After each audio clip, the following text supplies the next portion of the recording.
Mhm. So for today features regarding the timeline, we're going to look at the two versions that we have of the timeline, the calendar and the Gantt view. We're going to look at how we add items to our timeline, how we create dependency, and how we share a timeline with, of course, with your clients, subcontractors, and team members. And also we will look at how your clients will see the timeline on their end.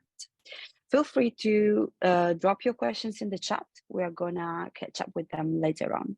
So now let me share my screen and let's start with our demo. Okay, so this is our timeline. This timeline is already, let's say, built on because it's for a project that we are working on for one of our clients, Eileen. Eileen is a professional and married woman that is looking to renovate her kitchen. And the reason why she's renovating the kitchen is because she's also growing a family. So they're going to have kids. So what she wants to do, she wants to make more room between the kitchen and the living room. So she's going to basically break down the walls that separates the two rooms and make like a bigger space where she can work and look after her kids and together with her husbands, of course. As you can see, the timeline, as first of all, the first thing that you notice, I believe, is the fact that the timeline has different colors, right? We're going to look at this later on, but color coding is powerful, as Natalie said. Each color code is linked to a specific task. In my case, the first color, the first color, there's like reddish pink, is related to my team, while the second one is related to the builders, and the third one is blue, because it reminds me of water and is of course linked to the plumbers. Second thing I want to show you is of course how to switch between the Gantt view and the calendar view. As you have probably understood, this is the Gantt view, but for most of you used to the calendar version of the timeline, it's really easy to switch between the two of them. All you have to do is taking your mouse to the right corner of the screen, click on Gantt view, and you will see you have two options here. If we click on calendar view, as you can see, the calendar will look pretty similar to your actual calendar, maybe your Google Calendar. And if you want to go back into the Gantt view, which is the one I personally prefer, you just have to click back on it and go into your calendar view. But or your Gantt view. So how do we add items on our timeline? Pretty easy. As you have noticed, we have different buttons here that are highlighted in blue. These are the call to action buttons. And here we have a button that says add item. You click on there and you will have a pop-up with different fields that are really easy to fill in. All you have to do is just hover over the field, click on it, it will be highlighted. You can just delete the name and just start typing. In this case, I would just say final meeting. And you can choose the location. In my case, it will be hiding house. And I just want to catch up with my team to have a wrap up of the work that has been done and to check if everything's gone as we wanted it to go. And then we can show our work done to our client. So here we have the status. I saw in the chat before that it's really important for you to check is the status of your task is done or not, is completed or not. So with the status, you can choose, of course, if it's completed or open. In this case, we're going to leave it open, but I'm going to show you in a minute how we can mark it as complete. Later down here, if we scroll down a little bit, we got the assignee button. Because I want to warn all of my team and also the client, all I'm going to do is just tick all of them if I want, myself as well. And they will be notified with an email once the item will be saved. Here we have the date, so you can choose if you wanted to start in the same day or finishing later on. Let's say we want to have a brainstorm of 2 days. And underneath here, you can choose the task color. As I said before, the pinkish one is the color that is linked to my team. So I'm going to choose this color for this phase. And here we have sub items. So it's really easy. You can just start already to create a sub items, or if you want, you can go back later on into the phase and add the sub item in another moment. But because I want to add it now, I'm just going to click on add new. And what I'm going to do, I'm going to change the name, of course, and I'm just going to call it as a brainstorm. And in this case, as a description, I'm going to add catch up with the team over the work done. Catch up with the team and the homeowner. So again, you can choose the assignee, and again, you can choose the time, and you can also choose the dependency. So when you want it to start, if you want it to start after none, or if you want it to end before none, it really depends on how many and on how many sub items you have created. While you type in, one question there, Adriana. What would you say is the benefits of doing a dependency? Because the dependency will basically give you a more structured timeline. So you know that if you want to reach a goal, you have to create different tasks, right? And for it to work, for you to work your goal, you have to complete all those tasks. For example, the first case here is the first phase in my case was the brainstorming, right? In order for us to reach the end and to reach the final meeting, right, I have to complete different tasks, which is the design concept, and then the furniture, and then the meeting with the builders, etc. So it's important to be structured, and the dependency will help you to be structured with your work. So it will help you out to be more efficient, and it will help you out to work towards your goal. And what will happen if there is a delay? And what happens if I don't have a dependency? And what happens if I have created a dependency?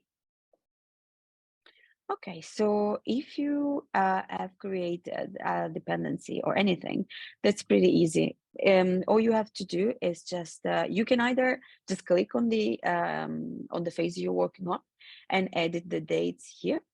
If you scroll down, or even easier, you can just close the pop-up, click on the item you want to move or there is a delay on, and just drag it around the calendar and drop it whenever the dependency or task is starting again. You leave it there, and wherever there is a dependency, the dependencies will move on with that, because we know that if the dependency depend on that item, of course, as the words say. So I saw that you were like delaying the start here as well. What happens if the start have happened, but the end date has now been pushed? So rather than taking 1 week, it's going to take 2 weeks. Is there a way to reflect that in the timeline?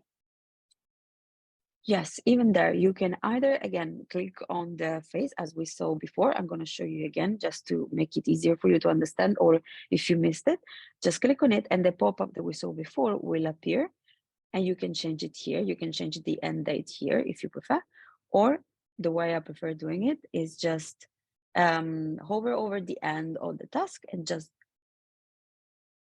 click on it, drag it, and drop it where the task is going to end. And as you can see, all the dependency will move with that. But in this case, because the design concept doesn't depend on from the first task, this one stays where it is. However, even if you want to move this, it's easy again. You can just click on it, choose the date if you want, or click, drag, and drop. Any other questions? Do we have any questions on the dependency? Yeah. Because I know that this one is a big one in terms of the timeline.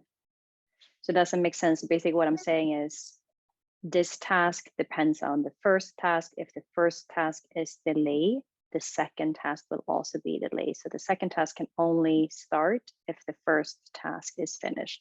For example, the plumber needs to be done with his work before the tiler comes in.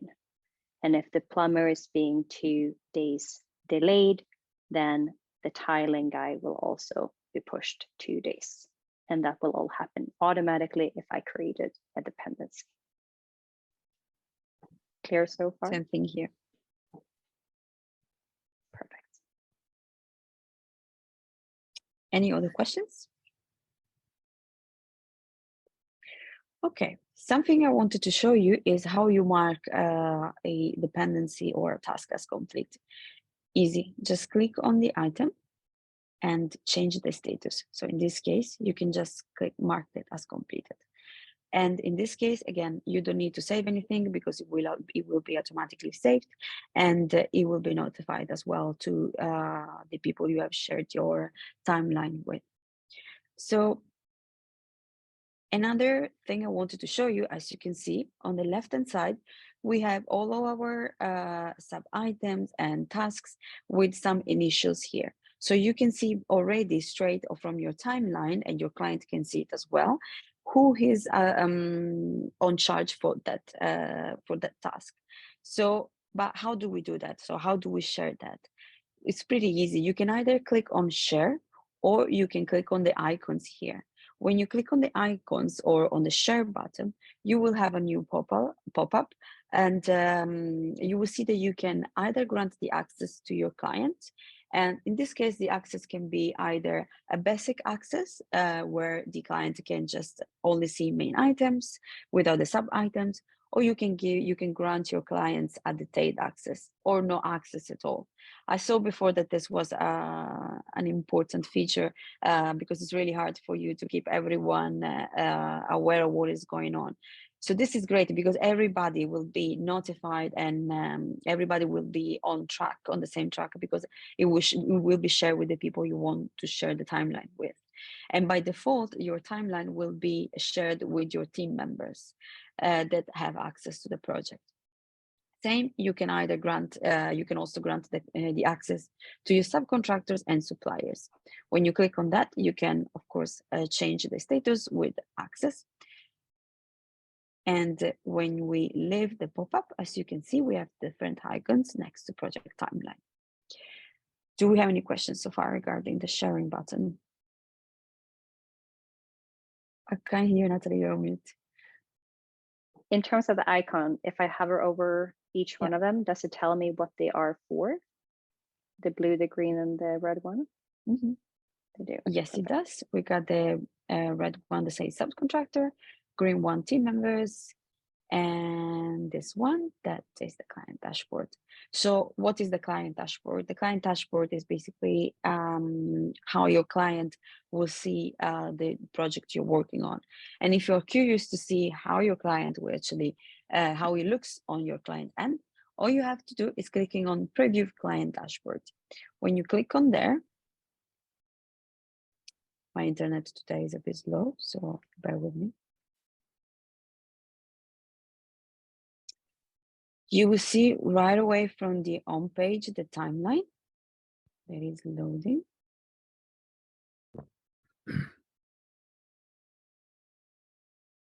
Let me see if I can actually, just a little patience, maybe here.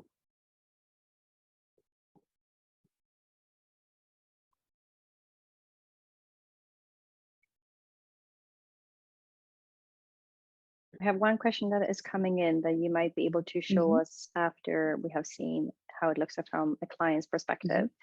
And it's where we add the contact details for the subcontractors. Oh, that will be added at the, let me just fit this. Okay. So show us this first, and then we can address the question. Yeah. So again, this is how your client will see the timeline. They can also close this down, so it will be easier for them to look at them.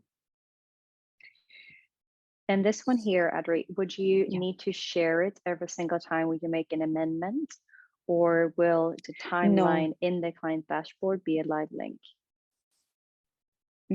No, you don't need to share it all the time. Once you share it once, there will be it. You will need to make any other adjustment or share it more than once. But the client will be notified each time there is a change or you have assigned something to the client. I highly recommend to assign phases or status to your client every time you need the client to have or to give an opinion over a task or over something you're working on. In regards to the question of the subcontractors, you can click on invite subcontractors here. And once you click here, you can choose the subcontractor if you have it already on your Houzz Pro account. Or if you haven't added it yet, add them yet, you can just click on invite new subcontractor or supplier. And if we click here, we will manage to add the contact details of the subcontractors. Perfect. And in terms of the client, do they need to have a Houzz account in order to see the client dashboard and the timeline there? No, they don't. You can share it via a link and they will receive it over email. And all they have to do is just clicking on that link, and the link doesn't expire. So they can keep the link saved somewhere on the desktop. And how would it be for the subcontractors? Would they need to have a Houzz account? No, it would be the same. None of them needs to have an Houzz account. None of them needs to pay to see the timeline. So it's very accessible, easy to manage, and easy to use. Perfect. Any other question? Yes. What other questions do we have on the timeline?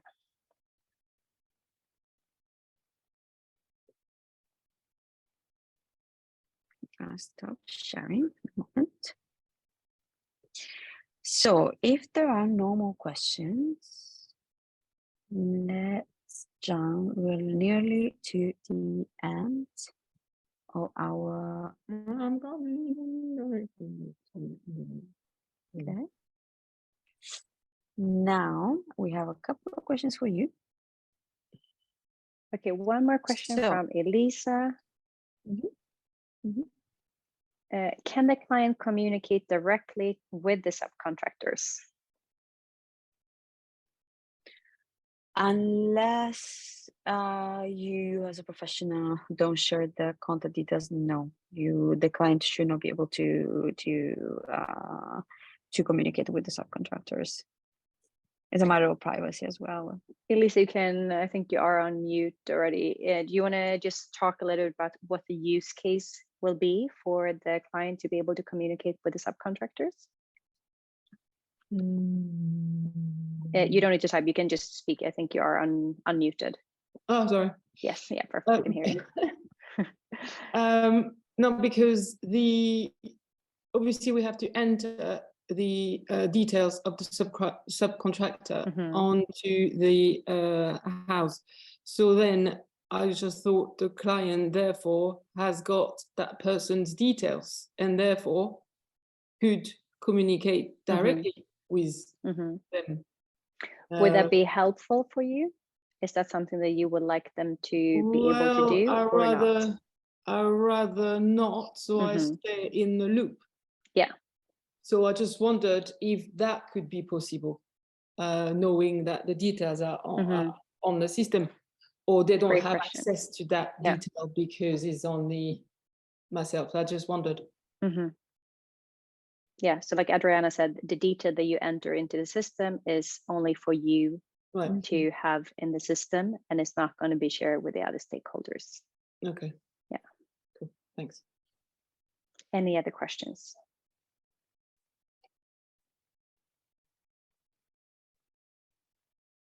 All good. Okay, Adri. Okay, so guys, now that you have discovered the timeline, we have a couple of questions for you. We want you to write on the chat, on a scale from 1 to 10, how confident you are to start using the timeline in the future.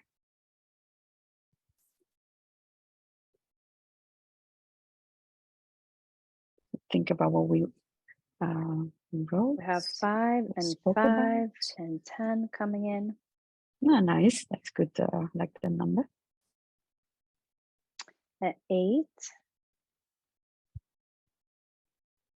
Okay. Just need to practice. And 8. Yeah. Tell us also, for you who is not a 10, what would it take for you to get to a 10? we have a need to actually do it and see how I get on with it. Same, yes. Good point. And as with everything that we learn, it's going to be difficult in the beginning, easier the more we practice. What we practice, we become good at, right?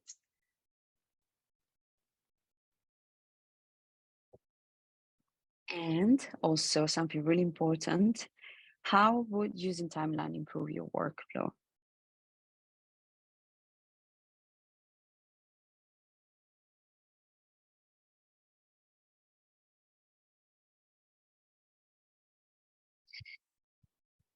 Natalie, can you read the answer for me? Because I Think and stress, Yes. keeping everyone in the loop, so get to sleep better at night. Yeah. And as with everything, it's always like we said, be aware of your current way of working, stay open to new possibilities, try them, see if they work for you, practice, practice, practice, and then check in with the benefits, right? More efficiency than the system I use right now. Yeah. And more alignment with reduced stress and sleeping better at night. My only reservation is getting the builder to actually log, what's going on. So Alessandra there know that, yes, you can rely on the builder to close whatever they are working on in terms of the tasks, but you are also able to do it on their behalf, should they not log in the system, just like the way you're doing it today. I think when you are really organized, the builders respect you more. Yeah. And maybe you respect yourself more. Yeah. And maybe your clients also respect you more. So a lot of positivity of staying organized. Yeah. So before we go to the final part of our presentation, there is something I wanted to show you. 1 second. That the subcontractors might not check an online system. Doriana, if you are still in your demo account, is there a way to print the timeline? Absolutely. All right, so I was about to go back here. So you do have the option to print it. What you have to do is clicking on more option and clicking on export as. And you have the option to print the full Gantt view or the current Gantt view. So if you want to just have like a snapshot of the current view that you're having now at the moment on the screen, you can just choose that, or you want to print it all, you can choose that either. You can also choose the format, if it's a PNG, like an image, or a PDF, like a simple text. And once you're done, you can just click on export. Natalie, you're on mute. Question there on the view. You said that you can print either the full Gantt view or the current Gantt view. So with the current one, will that be possible to like print the next upcoming week, for example? Or how would I be able to do that? So the current view will be basically what you see on the screen. So it will print out like all this month. For example, if the task is extended to January, it will print the whole thing. And that's pretty much it. So yeah. Is there a way that I can print just the next week? Don't think so. Let me see.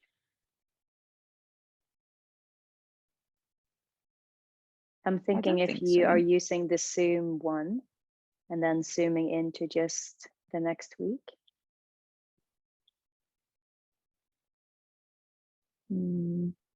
So if you're making it more zoomed in, so you could drag it all the way to the left.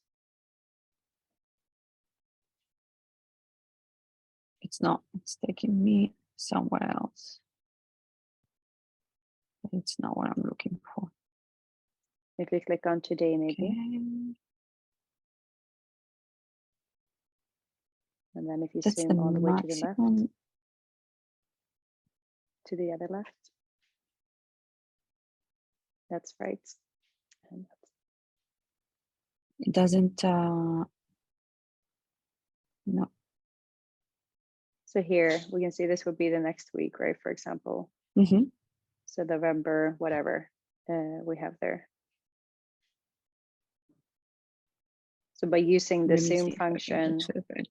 you should be able to print whatever task you have planned for the upcoming week, for example. Uh-huh. Yeah. Yeah, because what would you do? Like you would zoom it, then you would click on more options, export as, and again the current view, and then choose the file format. Perfect. Something I wanted to show you before in regards to some of you that don't feel confident with the timeline. You have different options here, different help button. So first of all, there's this little eye icon that will bring you straight into a video that would show you how to create a timeline. So if you don't feel confident with that, there is this video tutorial you can rely on.